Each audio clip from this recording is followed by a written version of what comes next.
And it's funny because people would be incredulous about the resurrection of Jesus Christ, but yet they're convinced that the entire universe was smaller than the head of a pin, and for no reason that anybody's adequately explained to me that makes sense. Yeah, no. Instantaneously became everything. Yeah. Okay.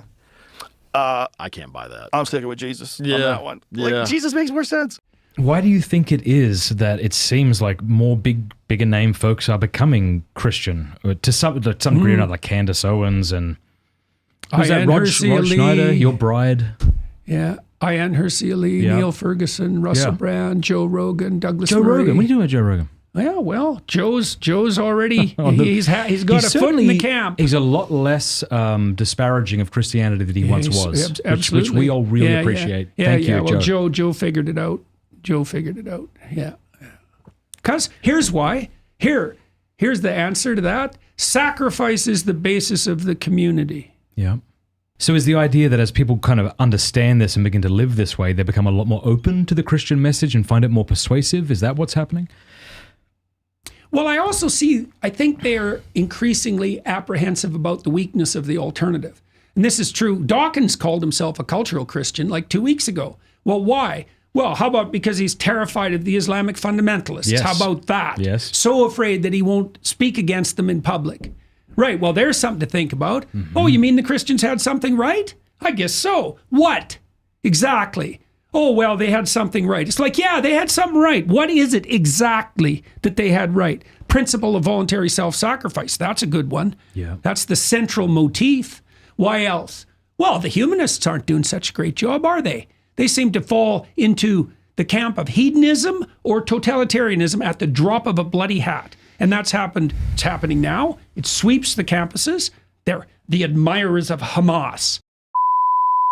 Brutal. But see, Dawkins would say even a blind hog is going to find an acorn occasionally. And so we hey, shouldn't man, be surprised he's the one who that... called himself a cultural Christian. Yeah. Who made all that? Right. Like, is there a God? Did God make this? Or is God the universe? Yeah, but then who made God? And then that bothers me. Who made that thing? Is that a thing that we think that, like, because we were born and we die, that we have these biological limitations that we attach to the universe itself? That's fair. That we see things as being built and destroyed. That there's always been something. Well, wouldn't it be crazy if there wasn't something at one point in time? That seems even crazier. Then there always has been something. If it's just the nature of everything, there is always something, right? Right. It couldn't be nothing and then all of a sudden everything. That seems... Because what started that? What kicked that off? Exactly. What snapped its fingers? That's McKenna's great line. Terrence McKenna had a great line about the difference between science and religion is that science only asks you for one miracle. I want you to believe in one miracle, the Big Bang. Yeah. That's a good one. It's a great line. Yeah. It's because it really is true. And it's funny because people would be incredulous about the resurrection of Jesus Christ, but yet they're convinced that the entire universe was smaller than the head of a pin, and for no reason that anybody's adequately explained to me that makes sense. Yeah. No. Instantaneously became everything. Yeah. Okay. I can't buy that. I'm sticking with Jesus on that one. Yeah. Jesus makes more sense. Now, this is really interesting to think about. Our atheistic, materialistic, science-worshipping modern culture only came into being starting in the late Middle Ages to early Renaissance with the rise of nominalism, scientism, univocalism, right?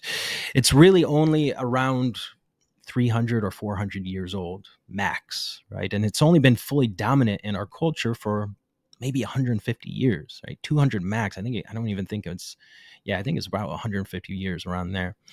So the belief that there is no God and that reality is only matter and the results of material interactions. This is an incredibly short-lived experiment, basically, right? A metaphysical position truly in its infancy. And it's already crumbling around us. I don't know what sense to make out of the metaphysics of the religious realm, because that's beyond me and everyone. The world's a strange place, and we could leave it at that. But the idea that, Christ is the exemplar of voluntary self-sacrifice, right? Won't turn to power, won't deviate from his course, faces the worst of all possible deaths, descends to hell itself. That's the pattern of life lived with no reserve. And that's the foundation of the free state. That's right. I tried that on Brett.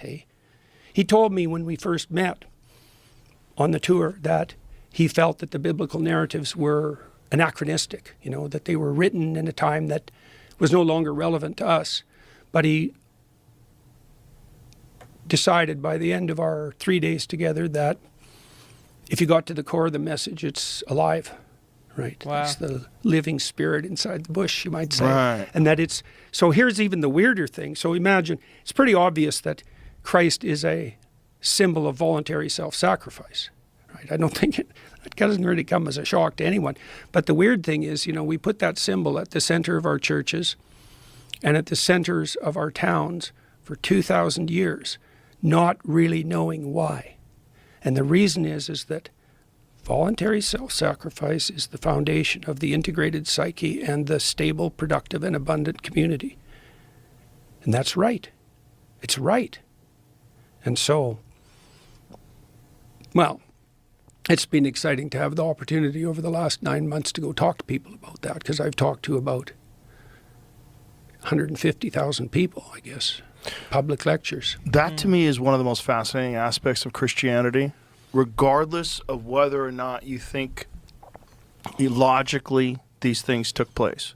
Logically, these stories are a completely accurate depiction of exactly how it went. If you follow the principles, it's incredibly beneficial to your spiritual life as a person. Like you will. Well, that's a kind of interesting proof, isn't it? Because it means that there's truth in it. Well, there's certainly the spirit that makes, what would you say? The spirit of truth that makes life more abundant. That's exactly right. And these are weird stories because the way they're true is very sophisticated. It's great fun to explain these things to people on the tour because it sorts them out. Well, it's very fascinating. Yeah, that's for sure. And the fact that these stories have existed for so long is so interesting. That's where it gets really weird. Yeah. Well, they've adapted to the contours of our memory and our imagination. Yeah. So you find them compelling and they stick to your memory. So